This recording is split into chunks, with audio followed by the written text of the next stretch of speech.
This is ACOFAE.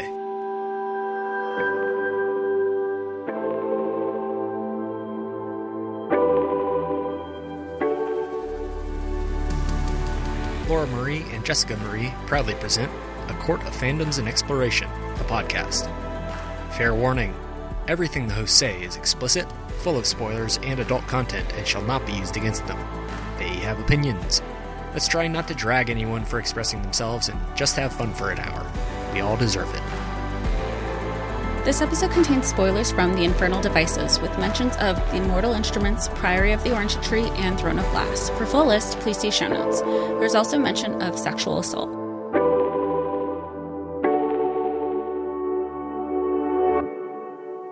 Hi, everybody, and welcome to A Court of Fandoms and Exploration, your weekly deep dive into the YA literature and fandoms that we love. I'm Laura Marie. And I'm Jessica Marie. And today we are discussing a book that I feel like doesn't get talked about a lot. It kind of flies under the radar. This is Tales from Shadowhunter Academy by Cassie Clare. So I love this book. Jess, this is a first time read. How do you feel? I think I'm smiley. I'm smiley about it. That's how it started. There was, it was nice to be back with old friends. We had been reading a couple books that it was just, they were very heavy. Not that they weren't great, but I needed something I thought was going to be lighter. And then we were like, I just want to go back to old friends. And here we are with Shadowhunters Academy. And they're all there. Everybody from the Mortal Instruments. We got flashback / flash forward of like the Infernal Devices. And I guess like the people in the Infernal Devices have kids, and then like kind of a peep into their preteens. And oh my gosh, I couldn't stop. It really was smiling. A lot, and crying, but smiling. So, Tales from Shadowhunter Academy is 10 novellas, pretty much, that are about an hour to an hour and a half on Audible, which is how we both read this. And it's like over a 600-page book, physically, which is kind of crazy, but like we blew through this. It was so, like, this just felt like an easier 600 pages. I didn't even realize that it was 600 pages until we were just kind of discussing before this episode. But there's just something about just the familiarity maybe that made it didn't feel daunting at all. So to start this episode, I want to ask you, Jessica Marie, a question. Oh, goodness. No, it's an easy question. It's a fun question. The last time you did that, it was the end of Clockwork Princess, and you were like, who do you choose? And I just cursed you. My question for you is, out of these 10 novellas, we learn a lot about a lot of stuff, about a lot of people, a lot of situations. We learn a lot. What is your favorite thing that you learned? Or what is the piece that connected for you that you love the most? Or what did you like here the most? I think right now, pre-talking everything out, I want to say I really loved James Herondale and his story with Matthew. I really, really loved that. I loved all the references to everything that I love about the Infernal Devices. You see Jamie, like, he's just taking on so much for himself because he wants his parents to be proud of him and also don't want them to bear this pain and, like, this. He doesn't want them to feel like he's a burden or that they're themselves are burdens. You see a lot of the characters, like his quote-unquote cousins, both, like, by blood and by, just when you're close with your family, you're just like, I have this big extended family, understanding their dynamics and their vulnerabilities being shared. Anytime Daddy Herondale is like, oh, it looks like there's going to be some stuff floating in the sky. We better have a Silent Brother check. I love how everybody's just, yep, that's it. And yeah, his toe was green and the green is not very good color on it. Like, I just love that everybody's in on it. And it makes me feel so much better from when I initially read Clockwork Princess that I thought Jem was going to be out of the picture completely. And we totally, I'm not going to cry. We completely find out that he's never left, and he is just as involved with them in their lives. It makes me smiley, but it also makes me super emotional because these stories are so deep and interconnected, and it's like those crazy SVU maps with the everything is everywhere, but you're excited about it too. I don't know. That's me. Well, did you have a favorite novella, or was there a favorite point? Here's the thing about Shadowhunters is I love learning more about the world. So I think I can't choose like a favorite story. I would choose like a favorite part in each of these 10. Do you know what I mean? Right. But I absolutely love that, like, you are like sold. You are in on the last hours, right? Like that's James's story. I was concerned reading this because I was sending you reaction notes as I was doing this. I go, I said at first, before I was getting a little of like preteen Jamie, I was saying, I could totally see why you had me read in this order. And also, like, the order that you had suggested that we read was what everybody had DM'd us about, like, read Infernal Devices, go to Infernal Devices next. So I wasn't sure how I was going to pivot, I guess. And then you said, you know what, just do Shadowhunters Academy. I know you're not ready for the last hours. But then I didn't know initially if I needed to read the last hours first to understand this background. But I didn't, because it's still like pre the last hours. So it worked out, and you just want to know more. That's really what it comes down to, is you still want to learn more. There are, like, I think 2 off the top of my head, very important stories that have to be read from Ghost of the Shadow Market to really understand what is going on in the last hours before you start that. Is Ghost of the Shadow Market, is that one of the novellas in here, or? No, that is Jem's stories. That's the Jem prequel novella. Oh. Yeah, those are all Jem stories. And as you rightly point out, because now, and by the way, we're talking about story number 4. This is Nothing But Shadows. And of course we have to say the favorite line in here, which is, "Oh, Mr. Herondale." Hell yeah. Yes. Yes. Same. I mean, I think I've been pretty open about, like, I have no intention of having kids. I don't have kids of my own. I will easily have kids for that. Oh. And, okay. So we might as well just talk about this story really fast, because we get some really fantastic characters. We get Ragnar in the flesh, right? We get some interactions with Ragnar. We get Thomas. We get Christopher, Matthew, and we get a very brief mention of this mystery girl, Grace, that James has talked about. We still don't know about her, right? Because there's still a mention of her, and I feel like that was, who is this Grace? Exactly. Who is this Grace? My favorite part about this story, if we're going to talk about it, is the banter that James and Will have about the carriage. Stealing Uncle Gabriel's carriage. You're like, did you ask for his permission? If I asked for his permission, he would, like, but it happens twice in this chapter, in the beginning and at the end when James gets expelled. And he goes, but if I did ask him, I didn't. But if I did, he would have said yes. So we're just going to bygones be bygones, and he'll get over it in a couple years. It's one of my favorite things, because this story is when you start to have the first mention of parabatai, because at the end of this, James and Matthew decide to become parabatai. I feel like it's just deeper, because Jamie, it's like in Jamie's point of view, and he's giving you the background and almost like a recap refresher, like previously on the Infernal Devices. That was kind of what I took away from with this story. Like, hey, if it's been a while, here's a reminder. And it's really good, too, because then in present day, I say present day, quotes present day, George and Simon are starting to have the conversation about parabatai. And George kind of says, like, I am not your best friend. And I know this, like, you are mine, but I am not yours. Yours is Clary. I know this. You'll be parabatai with her. And they start to have that conversation. And it's just knowing now what we know about George. It just makes everything so sad, right? Right. Well, that was one of my notes. I go, what the fuck was that? Hold on, let me read my note. What the fuck was that?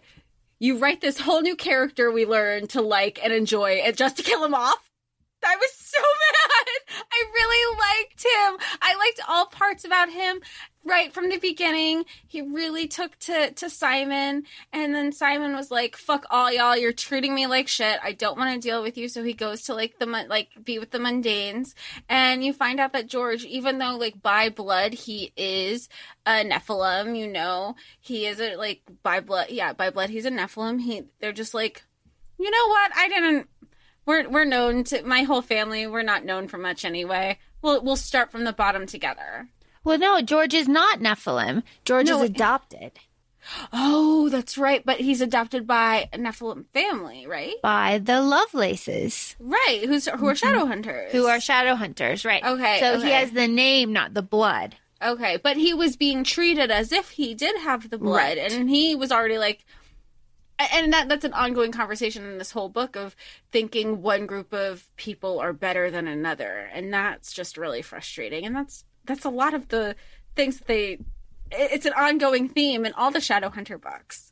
It is. And it is something that could be used, you know, to like, I don't know. People hate these books because they don't like Cassie Clare. I get it. But like, there's so much good here, you know. The thing that I like about this is we have Simon's journey, and then we have all of the stories that help him along his way. So what is happening with Simon? Simon has demon amnesia. He, because of the events of the Mortal Instruments, we know this. So Simon decides to go to Shadowhunter Academy to train to be a Shadowhunter, and then if he ascends, he'll get his memories back. And I find... But it's not guaranteed. Right, because he could just die. Right. Yeah. And the thing I like about this, and I find it so funny, is like, remember when you hated Simon so much? I think about that all the time, especially with this one. And I was like, you know, I like Simon. And you're like, I just don't see it. But here... And this is another, like when I was telling you, I go, I like to reread the Mortal Instruments, knowing how much I did not like him, but really enjoying him now and the sacrifices he's done and everything. It's just another new perspective. But how much did I shit on Lysandra? And I just said, I don't like her. And I'm sure there's going to be a reason, and I'm going to hate myself later, but I don't like her. And now she's my number 2. I love watching this journey for you because I keep my mouth shut, you know, so it happens like so organically. I love it so much. The thing that I like about Simon and his journey here, though, is that in the beginning, he's like, I cannot stand being around these people that love me, and I don't remember anything about them. And all I see on their face is disappointment and like anger, and it's weird. And I want to be the person that I was, right? That's Simon's struggle throughout all of this. Right. He's like, you know, if like who I am, who I was, and who I will be after Ascension. And he like is struggling with all of those. And then throughout, you know, the novellas, he learns, you know, but I like very much, and it's very subtle, the way that Jace kind of redefines his friendship with Simon throughout this whole book. So by the end of it, they're hugging. And I remember like there's a line that says like, you know, and I don't think Jace and I were huggers, but we're hugging now. And that's great. And it's just like he took that time. But because Jace also but then see, it's so weird and you don't get a firm grasp on it is, do these new memories that he created, do they go away now that he has the old ones back now that he has ascended? No, they do merge. Okay. Yeah. Because I really, what I enjoyed about this, and this was again a struggle that Simon had, was first he was frustrated that everybody was reminding him about all the stuff of the past, but we had discussed prior to recording throughout the week, I said, I feel so bad for him because even as he's getting these memories back, he's recalling certain instances and he's recalling them as fact, but the emotion isn't there. So I felt so bad for him. And then then he's also trying to figure out, again, who he is, and he's frustrated with his friends. And then once his friends realize, okay, just like Isabel had to re-fall in love with him, and he had to, like, re-fall in love with her under different pretenses, and just like, we kind of have to learn who each other are as we are now. And I like that she goes, we're not these other couples. You and I are you and I, and we have to figure, like, they are not us. It's just, I feel like I'm talking in circles, but it's a lot. There's a point where Simon, everybody else has accepted this new Simon, like this quote unquote present day Simon, but Simon hasn't accepted his present day self. He's still so focused on, like, everything else, and everybody's just, they've moved past that, but he hasn't. You're talking about recalling facts without the emotion behind it. And the perfect example of this is when Simon runs into Mark Blackthorne. Mark Blackthorne is a tragic figure. In my opinion, at this point, Mark Blackthorne is a tragic figure. So this is story number 7, Bitter of Tongue. This is when George has to be team leader and he's not very good at it. And Simon ends up being, not taken, but like, runs into pretty much Theory and gets taken by the purple-eared elf, and Mark Blackthorne drops in from the wild hunt. And Mark Blackthorne says the most heartbreaking thing, like, when are they coming for me? When are they coming for me? And Simon is like, you're Mark Blackthorne. Like, I know all, like, he's heard all about him. And then Mark Blackthorne's like, how are my brothers and sisters? And Simon is sitting there like, he's like, I know Clary told me, but these are just anonymous kids. Like, I didn't listen and I didn't care and I didn't know. And he has nothing really to give Mark Blackthorne. And it is just so sad. There's a lot of things, there are a lot of problems that I don't like about the Clave and how they operate. I mean, we knew from the end of the last book of The Mortal Instruments everything that happened, and they go, yeah, but he's still part of this whole situation, so we're gonna excommunicate him, basically. It's just, oh my God. So if we're gonna talk about that, I do want to talk about the Blackthorns. Okay. We know that the Blackthorns are the main characters in the Dark Artifices, set in LA. We know this. So this book is also another kind of backdoor pilot into that series because we get so much of the Blackthorns here. And we get them all by name, like Mark, Helen, Julian, Livy, Tiberius, Drusilla, Tavi, Emma, always there with Julian. And oh my God, like, I love Simon's observation and being like, he is so young and he has all of these kids and he's taking care of them. And Simon goes over to help and Julian puts on the 1,000,000-watt smile and he's like, no, I got this. And Simon's like, completely convinced. And then Julian walks away. And he's like, that is a child. That is a child holding another child. He's on his own. In number 7, Bitter of Tongue, we get our first mention of Kieran. This is important. Kieran plays a part in the Dark Artifices. This is like the backdoor pilot for this. And this is the chapter where Simon gets really fucking fired up about downworlder rights. Like, he has been throughout this whole book. But like, this is the chapter where it's like, this is not right. This is wrong. We have to do something. Why aren't any of you doing anything about this? And instead of like pulling apart his friends, they kind of like sit with it and they're still like friends and they still talk to each other about it. There isn't like an all out like fight. There is like disagreement, right? But there's like understanding there too. Because Julie had her whole like fucking family killed during the war. So like there's a lot of, there's a lot going on here. Well, and I mean, and later in the book, there's a conversation that he has with Magnus where they talk about him being a warlock, or he goes, you want to be a vampire? You want to be a werewolf? Like, I can do that. We can do that if that's what you want. And Simon goes, no, like, I need to do this from within. Like, that's why I want to be a Shadowhunter. The change is going to be from, like, inside where the problem is and going to the heart of it. And I really, really appreciate that part. I mean, Simon you just see his growth as he is now, because that's what it is. It is a present day Simon with the basic knowledge of he doesn't know what he doesn't know. But there's a part, one of the girls, I can't remember if it's Julia or Beatrice, he's so quick to say, he's so quick when other people tell him like he's a mundane and all this stuff. And then he refers to the Nephilim. I forget, what were they calling?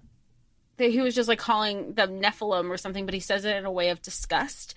And one of the girls call him out and say, you want to get all fired up about how they call people mundanes with such distaste. You're doing the same thing. And if that's the case, why are you even ascending? Yeah. Because you're literally physically going through all of these tasks and classes and to become the thing you hate. Make it make sense. Yeah, and at that point, he is really struggling, right? He ran away from New York to not be with these people. He wants to like find himself and like be with himself. And he's all over the place at this point. So to have someone like call him out on his shit, he's like, oh, well, yeah, okay. Yeah, yeah, it's just very interesting. It's very interesting. No, we love this. And of course, Magnus pops up in story number 9. This is Born to Endless Night. Jess, what was your reaction to Magnus? I love Magnus. Magnus is my favorite. He's just everything about present day Shadowhunters. It's Magnus. Always Magnus. He's my number one in all the things. He's everything that I want in a friend. His heart is so big, and he just sees everything in a global way. And of course, in this story, we get Simon. We get the baby. This is the baby story. Okay. This is the baby. We get Simon walking in on Alec and Magnus. And like he just stands there and he goes, I'm sorry to do this, but there's a baby on the steps. And like, I do. And then Magnus like, close the door. We'll figure it out in a second. It's so funny. Oh, I love this story so much. I especially love seeing Alec this way. I love seeing Alec like confident and like secure and happy. And well, at this point in their relationship, like everything. There's a point where they acknowledge in the beginning of the chapter of like how it wasn't always this way. There is communication now. I like how they just casually created a portal to go to Bali for Christmas. That's kind of cool. But I really do like that the communication is there and they waited till everybody left. They didn't have this like huge blowout thing. They both recognized that things are moving a mile a minute. And it went from 0 to 60 really quick because in my head, I'm thinking somebody left it at this place. Just kind of like how some people, there's that option to leave your child at a firehouse or something for, say, whatever your choice might be. That's how I initially would have assumed that's probably how the entire institute would have done this. Like all hands on deck, we're community. But that's not how it turned out. Right, yeah, because it's a warlock baby. So... And how sad. There's a part where Magnus is just, like, getting the bottle ready for him. And he's just, like, they're just, like, he's holding him and he's looking out at, the whole family. And he's talking about Alec. And they're just saying it's, right now, one day it's just going to be the two of us. But today's not that day. Oh, my fucking heart. And we get all of these daddy scenes with Alec. So it just drives home that point that it'll just be the two of them. I know, it is so hard. And then, of course, the baby abandoned at the steps of the academy had a note that says, who could ever love it? And, how hard, But I love this story because we get Maris and Robert Lightwood being, really cute, doting grandparents, and they offer more than once. They were like, we would, if you would call him Max, call him Max. What a wonderful, and Magnus is so moved by this because it's Lightwood. They're offering up their name to a warlock baby, to their, gay son. It's this huge thing. And it's a couple chapters after Robert had his lecture at the academy, and then not just the lecture, this side conversation that he has with Izzy of, I hate being the person that I fucked up a lot of ways, and I do love your mother, but that unconditional love that some people have, I don't have with her. That doesn't mean it's a bad thing. It's just different. But I've made a lot of mistakes. I know that love with you and yours, to Izzy, to Alec, to Max. Did I fuck up? Yes. Am I trying to make up for it? Also, yes. But that type of vulnerability, because how often do parents really say, I fucked up? And also, Robert says, Michael would be a great middle name. And what that means. What that means for him to say. Because we get those Valentine chapters. As you said, when Robert comes in to do his lecture, and he talks about the circle, and he talks about Valentine. And, he says, from back then, he didn't have this soul connection with Maris. It just wasn't there. He says it from the very beginning. And then you have the whole thing with Valentine and being so charismatic, and how it all went way off the rails, and how Valentine was put your faith in me. I will, choose what's right for you, so that you don't, all that crazy psychopath dictator stuff. Cult stuff. Yeah. All that crazy stuff. And then the Shadowhunter culture about being gay and all of that stuff, which is horrific. And then Robert and Michael comes out, right? He comes out to Robert, and he's like, I'm in love with you. And Robert is like, don't you ever say another word to me again, right? And they're parabatai too, so which is this deep connection. And he says they're going to think that about me too. I can't, you're never going to say this again. We're never, ever, ever. And it's just so sad. So then to see Robert be Michael, you could use Michael. It's such a great name. He is so racked with guilt, and he's working on himself and putting himself here with Alec. And I do really enjoy that. And I do love, and this is a little side thing to this. As you said, the communication. Alec and Magnus agree to be married when they change the law, and everyone can get married. Which is a lot of people did that until it was legal here, because in the States, because they're until it's legal, then I refuse to get married. Why I refuse to be a part of a community that doesn't treat us and welcome us equally. It was oh, it's so sweet. And then, of course, Robert does he says something kind of sketchy. He's Magnus, if you made this baby for you and Alec, magically, I'd be cool with it. He's I'm open. I'm trying to be more open. I get it. and Magnus is horrified. Magnus is what the fuck? And then he's that with all the Lightwoods though, because all of them are there, right? I forgot about that. I even made the note too, because he goes, does he forget how babies are made?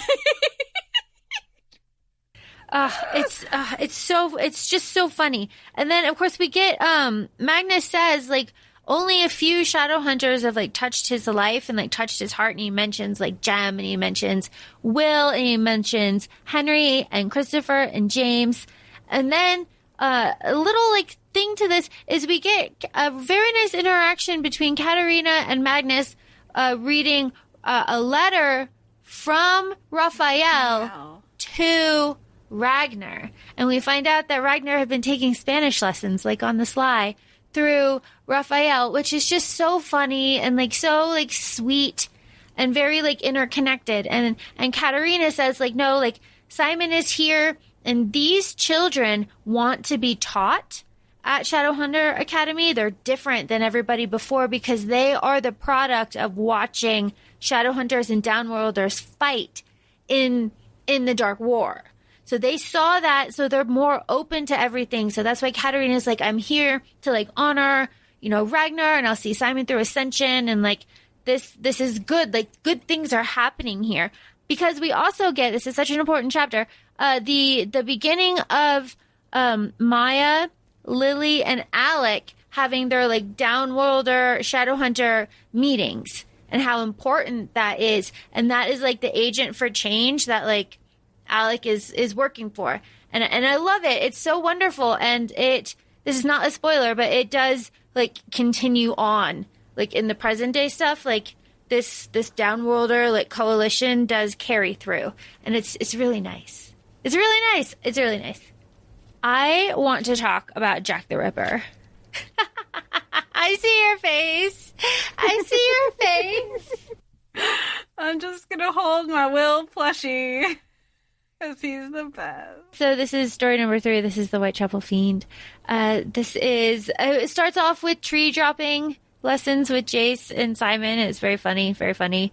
But the special lecture that we get in this is Tessa. We get Tessa. We see her for the first time. We see Simon see Tessa.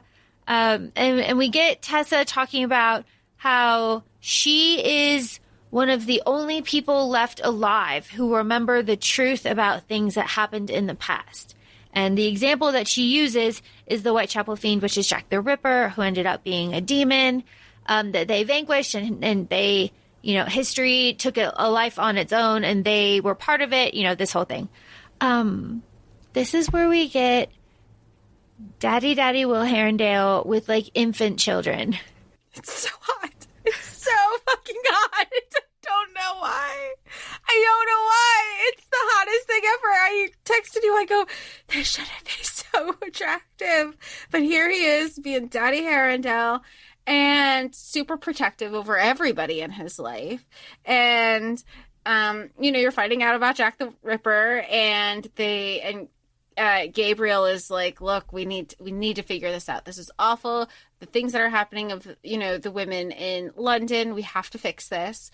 And then, you know, he proposes using Tessa and Cecily as bait, essentially. And Will's like, that is my wife and my sister. And Gabriel's like, your sister's my wife. It's so funny. And it took them months, and then you find out. But then we get an appearance from Jessamine also. Yeah. And she's overlooking the Institute, as we know. And we later find out that the Jack the Ripper demon spirit followed them back one night and then, in a way, kidnapped their kids. And they are distraught. Jem shows up. Cue me crying. And you come to find out that this Jack the Ripper demon is a child who's like looking for a mother or someone to play with them.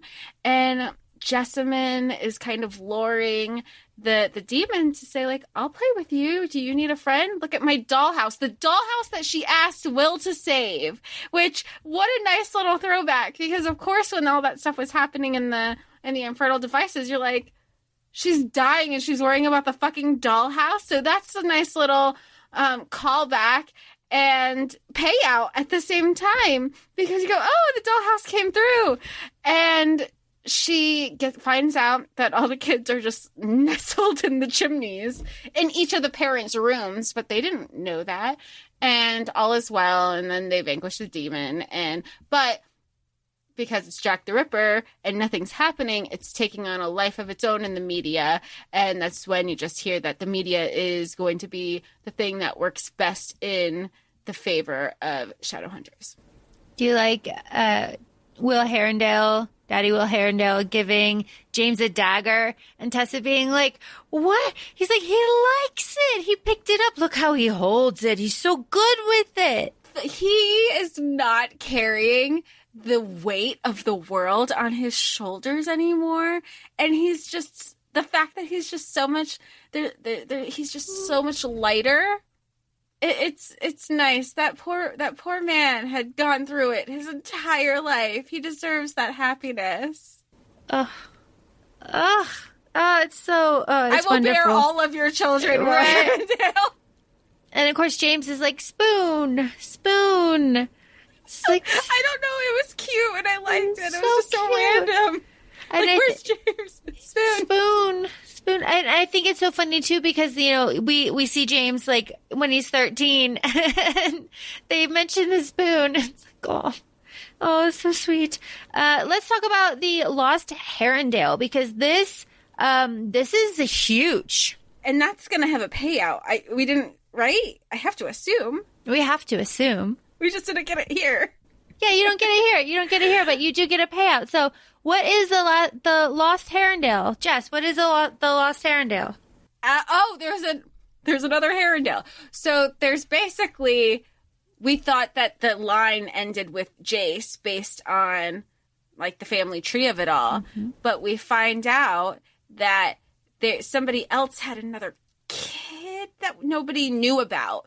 So there's this whole other family tree line that's out there that nobody knows exists. Except for Katarina. Because Katarina is the one that took the baby from, I believe it's Eva. Took Eva because Tobias. So, and this is the whole story about how, like, what is the worst possible thing that a Shadowhunter can do. And Laszlo, leave your fellow Shadowhunter behind, right? Yeah, and like Laszlo Balog says, like, you know, running away, being a coward, you know, leaving your Shadowhunters behind, not fighting, going out with glory, da-da-da-da-da-da. Well, Katarina tells us that Tobias Herondale didn't want to be there. He left his pregnant wife. He got ensorcelled. This is in Bavaria, by the way, which I just love. So got ensorcelled by some warlocks in Bavaria, and they showed him like horrific visions, and he was wandering around mad, right? So like, that's not his fault.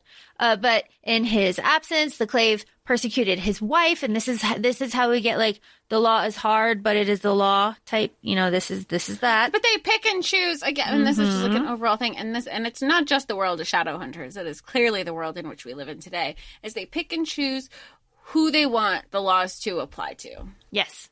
And that is that's the politics, right? Like there's so many umbrellas like in Shadowhunters, and like politics is a huge one. And in the Lost Herondale, so Katarina takes the baby, Tobias Herondale's baby, and raises it on her own. And they have a whole line, and they are Shadowhunter blood, but they are like not like activated, you know. And they're out there, and like Simon tells Simon, and that Simon has that like stewing in her head, and then eventually Simon tells Jace to talk to Tessa. Didn't she say, was he not in that lecture? No, he wasn't. Oh, okay, because she says at the beginning of the lecture, she goes, you know, my name is Tessa Gray, and from the years of da-da-da-da-da, like basically the years till they've been together until the time of his death, she was also known as Tessa Herondale. Mm-hmm. Yeah, he wasn't in there. Okay.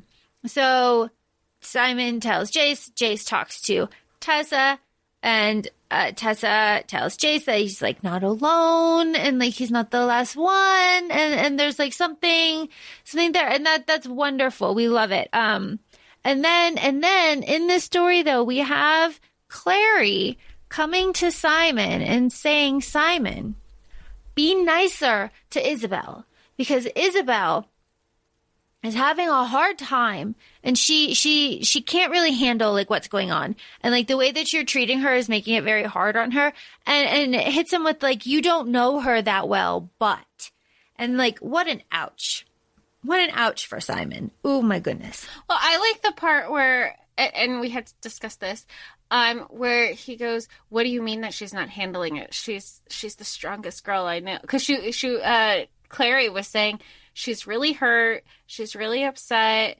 Like, just she's really sensitive about this right now. And he's just doubting that, saying, what are you talking about? She's the strongest girl that I know. And she goes, well, she's that too. Like, what a wonderful thing, I think, to remind other people that it never has to be either or. You can be all those things, and you can be additional things as well. And I loved that little, it was just such a little feminist little thing that I like about strong females, because I think people, check on your strong friends kind of thing.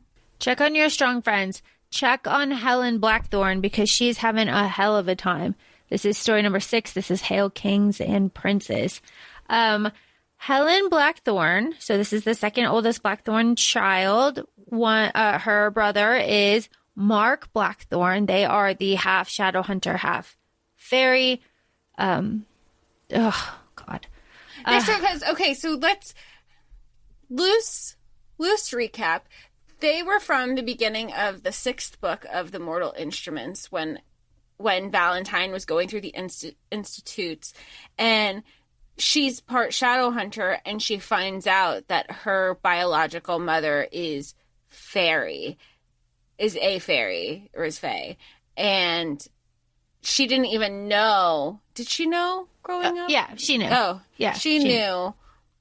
But then she was kind of like written off when all this stuff happened, because she isn't 100% Shadowhunter. She's part fae. How can we trust her? Because fae are like, you have all the different all the racism. All the racism here, right? Like, they wouldn't believe like the things that she was telling, like recounting situations. And then to find out just more of the story, I don't recall that was how she was like, how she became to be, that her dad sucked the blood from the fairy, and then he was there for years in fae time, but only a day in human time. And it's such a crazy story, because we learn that what Helen knows and what the Clave told her is an absolute bullshit lie. Well, which is like that's so consistent. Interesting. Yeah, which is so interesting. So what Helen comes, and she is forced to do this, by the way. She is forced to come and do these lectures, and the reward is that she can stay in Alicante for a day to get married, but then she has to go back to Wrangel Island, which is so fucked up. But Helen Blackthorne, her dad is Andrew Blackthorne, and her uncle is Arthur Blackthorne. Those two, they ended up in Fairy. And Arthur was tortured for 7 years, and Andrew was enchanted by a choker, and he was completely pledged and in love with this fairy, and he had no idea that Arthur was being tortured. And oh my God, it's so incredibly terrible. It's like a combination of Stockholm syndrome and the lying and the trigger warning for sexual assault. He was essentially raped under false pretenses. It's just like the craft that we talked about in our episode, and just like Priory also. Arthur escapes, saves Andrew. They both leave Fairy. It's been a long time. They're both fucked up. Arthur goes to London. Andrew stays and starts the Blackthorne family. And then Helen and Mark get dropped off in baskets to the LA Institute. Okay. So that's the story that Helen has to tell. It's not the true fucking story, because we get the real story later in kind of like a little note. And the real story is that Andrew pledged himself freely to this fairy woman, and Arthur would not leave him there. So the woman gave Arthur to one of her like handmaidens, and he was tortured for 7 years. 7 fae years. 7 fae years, yeah. Andrew found this out, freed Arthur, let him. So the Fae lady like found out that they knew about each other. The brothers knew about each other. So she let it all happen and let them think that they freed each other. Let them think that the choker was ensorcelled, and lied to him and said that he was enslaved to her and that he didn't pledge himself. So that's the true story. And then Arthur believed that he killed her. So she faked her own death.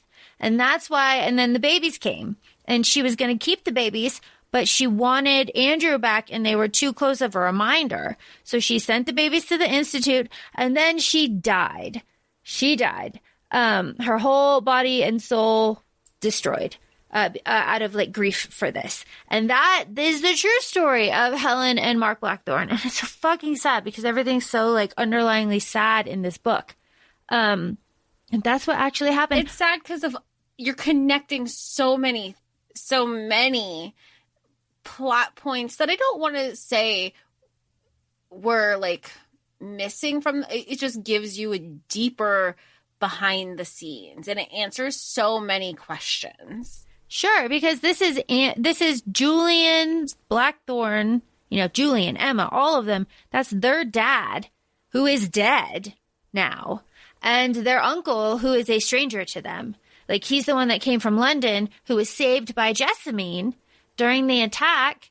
And they're going to oversee LA. Yeah. So that's that story. And then we have the racism and the way that the Clave treats her, and that, Helen is only there to be humiliated. And then because everybody is like really fired up about the fairies and the cold peace that's happening. And there's Izzy and Simon's really terrible date here at the weapons shop, which is just like so funny. Like, they have 3 like really bad dates, and then this one is just really bad too. But I like this because Isabel doesn't give up, right? She's like, no, there's a bad date in the weapon shop, and she goes out. She's like, no. We have this second chance. Let's not, as you said earlier, worry about like what other people are doing. Let's just do what we have to do. And then then Simon realizes that his biggest fear here is losing himself as he is now, because by this point we're in story number 6. He likes himself at this point.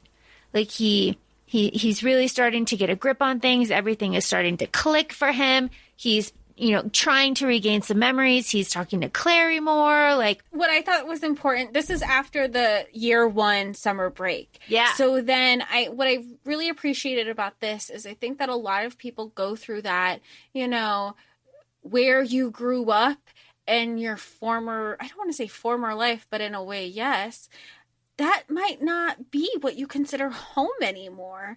And you go back, so he goes home, he goes to Brooklyn, he's with his mom, he's with his sister, and he goes, yeah, I'm quote unquote going home, but this isn't who I am. This isn't part of me anymore. It's where I live during the break, but it's not what I consider home anymore. And I think a lot of people go through that when you establish a new life in a new city or a new area and a different group of friends, and it doesn't make one better than the other. It's just you define your home differently. And he's recognizing that after that summer. And then he's like, they had the 3 failed dates. A couple of them wound up being because they had to start attacking Shadowhunter, like demons. And he's like, well, you didn't call me. And she's like, you didn't call me either. I saved your ass. Like, the least you should have done is call me, which I loved.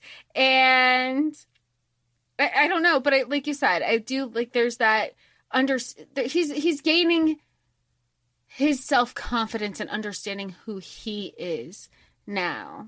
And I think that's really evident too, and that the turning point of that is in story number 8, The Fiery Trial. This is where Jem and Magnus drug the shit out of Clary and Simon, and they have a bad trip in Bethesda Fountain, and they decide and realize that they can become parabatai because Simon's time as a vampire didn't count, and he is still 18. That was one of my questions I had, but then it wound up being answered.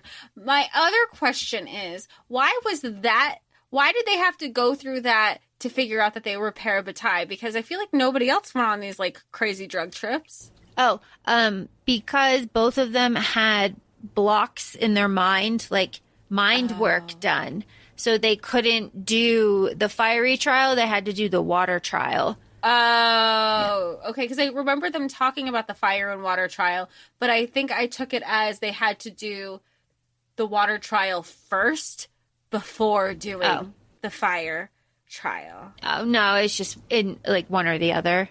Okay. They were special cases. They were special cases. That's all. What I like about this story is obviously we get Jem and Magnus. You know this is all fun. And Jace, appearing to Simon saying like, remember where we met, and Clary having the same vision. That's all very cool. I like how, and I wonder if you picked up on this, both Simon and Clary are a little bit weirded out by Julian and Emma and the vibe at the parabatai ceremony. Did you pick up on that? Yeah. I picked up on it because there was something they were saying that they just kept glancing at each other. They go, yeah, this isn't how it's supposed to work. Why are we treating it like this? And they knew it was, and I guess you find out later in the chapter, they go, it's like when Rowan and Aelin have their internal conversations, like everybody around them is saying like, oh, you guys are being weird. Can you stop that? And everybody is seeing Simon and Clary have these conversations, but they're not. But it's like those, when you look at your best friend across the room and you're just communicating with your eyes. That's exactly what's happening. But that's exactly what like the parabatai are, is knowing each other on such a deep level that you don't need to have the actual conversation for the conversation to happen. So something about this though is that Julian just wants to get the ceremony over, right? He's like, I just want it over. I just want it over. I just want it over. And everyone says like, it's Julian, his art and his Emma. That is what makes up Julian. And it is mentioned specifically that in I believe Robert's chapter, where he says like you can't fall in love with your parabatai, like you can't date your parabatai. Right. No, and but that said, even in the Infernal Devices, like you could, like that is a huge parabatai thing, which is what I liked about Julian and Emma, and then again with Clary and Simon, and I'm sure it gives Izzy some reprieve, that it shows that you can have platonic best friends. Mm-hmm. Mm-hmm. It's good. Then like in Robert's chapter where Michael is, professing his love to him, he's like, I do have this secret I've been keeping from you, spills it. And he acknowledges, he's like, I have to tell you, you are my parabatai. I can't keep this in. I don't want to keep anything from you. And I recognize that we are parabatai. Like nothing can happen with this, but that's what I've been keeping from you. Mm-hmm. Oh, it's good. It's good. Our last chapter here is chapter 10. It is Angels Twice Descending. Just what happens in Angels Twice Descending? They go through the Ascension. And what happens in the Ascension? George dies. Were you expecting George to die? No. No? No. I just expected, you know why? Because I knew it was a novella, and I guess my experience with novellas are typically, they're lighter, they're fun. Also that he was a new character, and in hindsight, I'm like, it's all fucking there. Like, I know the foreshadowing is there. There's all these, between the best friend conversations, and then Simon's like, you know what? No, I do have best friends, but you know what I've never had is a brother. And you're like, that, all the foreshadowing is there. Why? I got so invested to be happy and back with everybody that I was so consumed with that all the little details that we usually talk about were so secondary for me. So George taking a slug at the mortal cup and then burning alive from the inside out really shocked you, huh? Yeah, I was like, what's happening? Yeah, I was like, George, and then it was very descriptive. Like, it was very descriptive, and I feel like there were, which is we'll talk about it more in a little bit, but the narrators brought him to life so well that it was really easy to like George from every little thing, from, you know, him saying, you know what, I'm gonna train with you with the dregs. They're roomies for 2 years. They, you know, they have these little conversations. The slime. There's little things that Simon picks up at when, like, they'll have, like, late night conversations. But then when George wants to, like, when he shifts to his side, he knows that's, like, he's really winding down for bed. But then, like, one of the girls left his room. He goes, I didn't think you were coming back, but a gentleman never tells. But you weren't home either. And Simon was like, you know, and you know, he was so happy he got laid. He was so happy. He's like, somebody shit in your t-shirt drawer. And he's like, I could buy another shirt. I was like, this kid is so happy. Well, and then, that's a huge point. So, like, Simon throughout this whole thing was battling with a lot. But one of the things that he was battling with was he a virgin?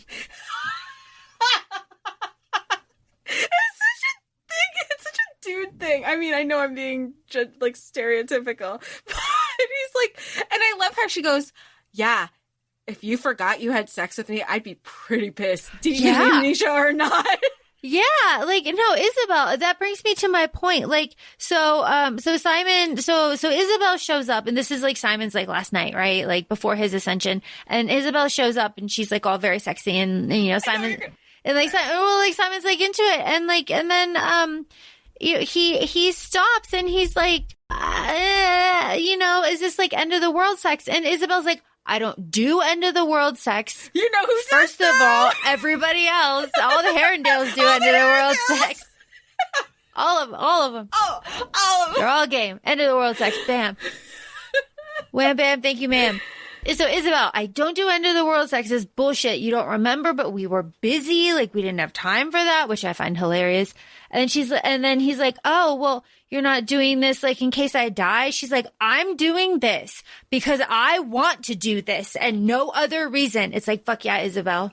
I fucking love her. She and Magnus are the reason I read this. So good, right? So good. Isabel, nothing less than 7 inches lightwood. Like, yes, please. Something else that I really love about this is Simon goes to his mom. And Simon, this is really hard for me because Simon finds out that his mother does not possess unconditional love. Going back to what you said. And you know that right from the beginning. You know that right in the beginning, and it's so sad because he knows this. That's why he goes, you know what, I'm going to go to the Shadowhunter Academy. I'm going to tell her. And she acts like everything's fine. And to know she has her memories gone, even though he has his memories gone, he knows this as a fact that she would kick him out if he isn't what she would approve to be. And he has to act like he doesn't know. And that has to be so it's those little realizations, you know, when you have of what like family members might think of you, and you find out, you're like, that's not how I was supposed to find out, but now it sits with me forever. Cool. But then later on, it comes full circle where she has the actual conversation. She goes, I feel like I have to apologize to you about something, and I don't know what, but love is unconditional. And she's having this whole conversation, and he knows that it's not for her. Yeah. And she says, like, you know, I have this feeling like I betrayed you. Like, because you did. And she's like, I would never do that. Like, you're my boy forever. And Simon's like, no, like, ugh. Oh, it's so sad. But then I feel like it's harder for him with his, like, it's not so hard with his mother because he has that fact. Like, I'm not saying it's not difficult, but his sister found out who he truly was. And she's like, okay, but are you still my brother? Are you still here? Cool. Give me a second to adjust, but I still love you. Like, I'm still, we're still siblings. So I feel like him talking to his sister about, like, saying, like, goodbye forever was actually going to be the difficult thing. And we don't get that. And we don't get that. Yeah, we don't get that. But, oh my gosh, Simon. And then he says, like, you know, the rules are made to be broken. I'll find a way to keep them in my life. He also goes by Jordan's like old apartment. And he had like a crazy flashback. He had a flashback. He's like, wait, how do I know that? And then and he remembers all over again that Jordan's dead. And it's just really sad. As you said, he realizes that George is more like a brother to him. And that the reason that he wants to be a Shadowhunter is he wants to like be with all of these people that he loves. He wants to be part of their lives. He wants to be part of the bigger fight, right? Like that's what he wants. It's like he wants to be part of something bigger than himself. And Simon says like at his ascension, everything started with the Mortal Cup, and like now it's like ending with the Mortal Cup, too, with his ascension, which I thought was very nice for like bookends and stuff. And then we get all of Simon's memories, and the thing that I love about this is his first memory is Isabel. Yeah, it's Isabel. It's also his last memory is Isabel. It's like she is just like everything for him. And he's 18 at this point, like 19 technically since he was dead. Like I love that. And they make the point again to remind us that like Shadowhunters get married young because Shadowhunters die young. Shadowhunters grow up, they're, so I just love it. And then George dies in front of everybody. And it's kind of mentioned here, but like Simon is not okay. Like, he says that cause it picks up a little bit later after, kind of after all of this, but Simon is like restless. He doesn't have this closure. He feels just like kind of out of it. So he asks Clary to take him to London. And who do we see in London? We see the ghost of George, and he is with Jessamine. And he thought he was seeing things because then he knows like sometimes, images kind of become established. I really like that he takes on George's Shadowhunter. Like that's the Shadowhunter name that he chooses for himself. Because initially you think, actually, I didn't know what he was going to say. And then there was something before they say Lightwood. I go, oh, it would make sense if he took Lightwood. But he didn't. He takes George's. And I really, really love that. I love the homage. I'm frustrated with the whole, well, he can't be buried here because he wasn't worthy. And I get frustrated about that because you have somebody who trained, who did all the work, who did everything. Here's this person who it's kind of sometimes reminds me of the military, and my brother's in the military. So I think of he's willing to do something, and he's overseas. He's willing to do something that I'm not physically and willing and able to do. Like, why would I not consider somebody even going through it unworthy? They're doing more work than I am.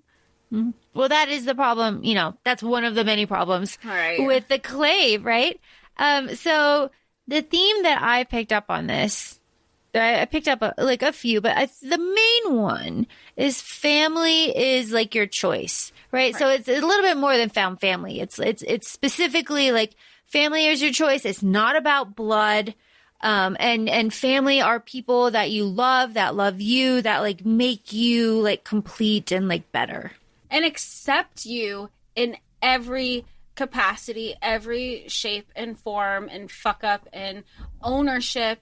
And this almost feels bigger than found family, but I know it is found family. It just feels like, I don't know, like it's heartier. I don't know how to explain it.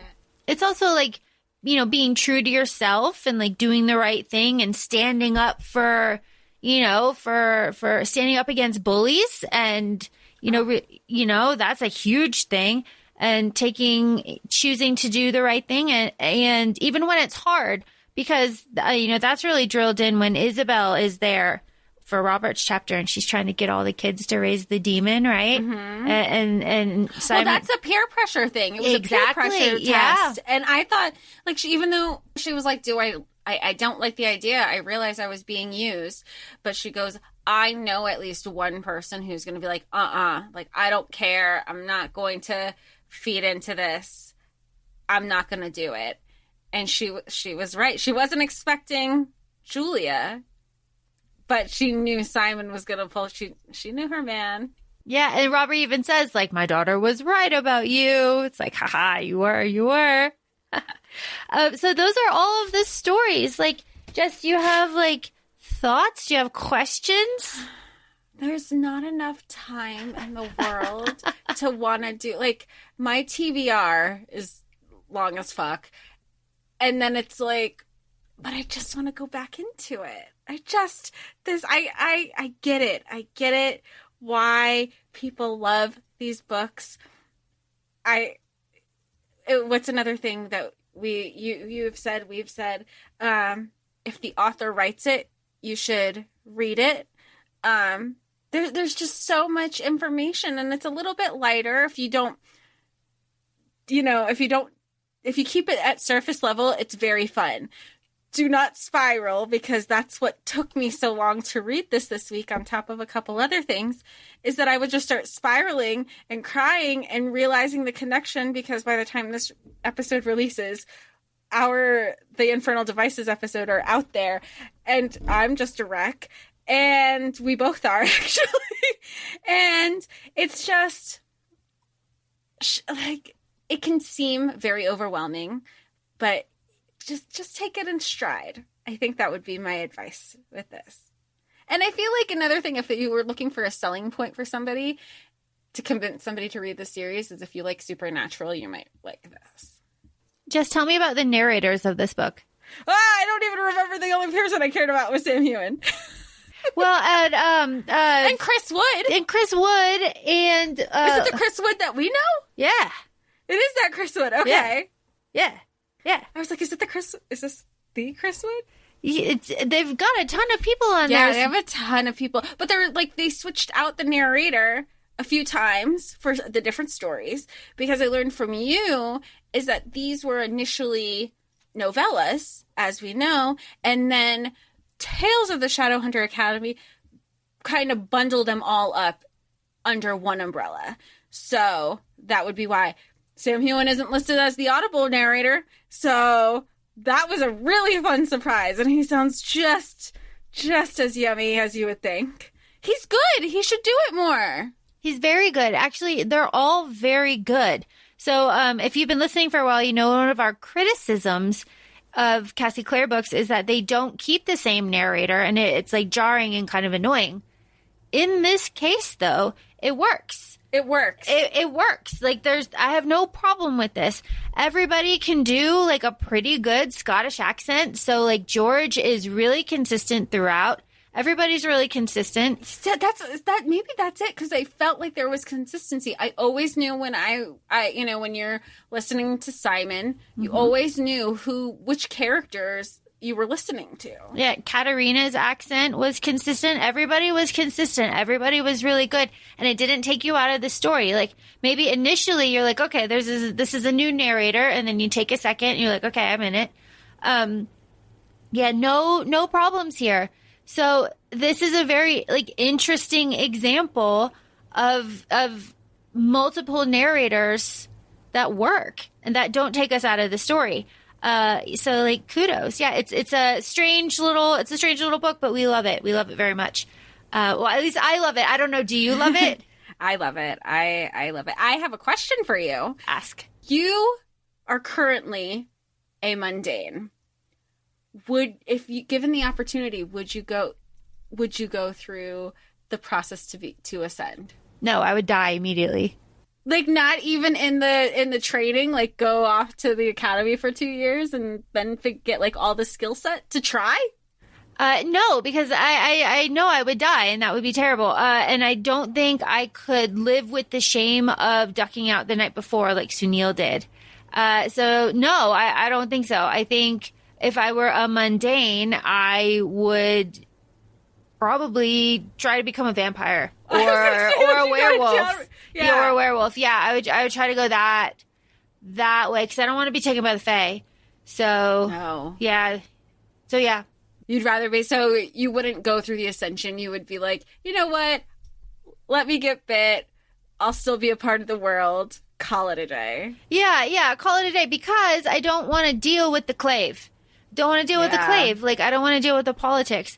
I would like to be adjacent, like Maya, head of the New York Werewolf Pack, works with all the Shadowhunters and deals with the Accords, but doesn't deal with the side Shadowhunter bullshit. politics. Yeah, the deeply bullshit politics. Yeah.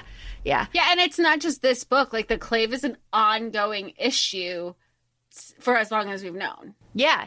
The Clave is a problem in the Infernal Devices, and it's a problem here. So it's very interesting, and I love that. I have a question for you. Where would you go from here? So, like, if you go to James and Matthew, you have to read a couple of Jem's stories, just to be in the right headspace. And if you go to LA, I'd have to look. You might have to do that too. LA is complete. The Last Hours is ongoing. Do I look into the Magnus Bane Chronicles? You could look into the Magnus Bane Chronicles. Or, like, I do Magnus Bane Chronicles first, then Jem's stuff, then head to LA, then go back to Last Hours? I don't know. You would have to gauge your interest. So, like, you gauge your interest after you choose the next thing. My thing is, I want to know more about James and Cordelia and who the fuck Grace is and Lucy. More Daddy Herondale. I want it all. I want that. But I'm also the person who I'm like, I want to save the best for last. So that's why. Do I want to? That's the priority. And then I'm going to read that, and I'm not going to want to. I'm not going to want to fuck around with anything else. I would love to know where audience, where, just like in general, this is all like, like hypothetically. Let's pretend Laura doesn't decide. Hypothetically. Where would she go from here? Would you want her in LA, or would you want her in England still, but with the knowledge that comes, because like there's knowledge that has to be gained from both of those stories, the Magnus Bane Chronicles and Ghosts of the Shadow Market. I think either way, I should read the two novellas first. I think so. I don't think you can read all of them. I'll have to be totally deep in it, but I have to make sure. I just have to make sure. Oh, because something might give something else away? Yeah, just the way that it is, but I'm not entirely sure. Full disclosure, I'm not 1,000% as familiar with Ghosts of the Shadow Market as I am with Tales of the Shadowhunter Academy. I don't know why that is. It just how it is. Maybe because Jem is so freaking sad. I'm going to listen to sad violin music. The whole time. Well, as always, I really love these books. And if you have issues with Classy Claire, we are not addressing them here. We did address them in the first Shadowhunters episode that we had. Please do your own research. But now we're like deep in the story. So we're like deep in the story now. And we are talking about only the story. I feel like that's important to say. Yeah. So feel free to follow us on Instagram, ACOFAE Podcast. We're also both on TikTok, ACOFAE Laura and ACOFAE Jessica. As always, we appreciate and thank you for listening and taking the time out of your day. Hope to talk to you soon. Thank you. Thanks. Bye. Bye.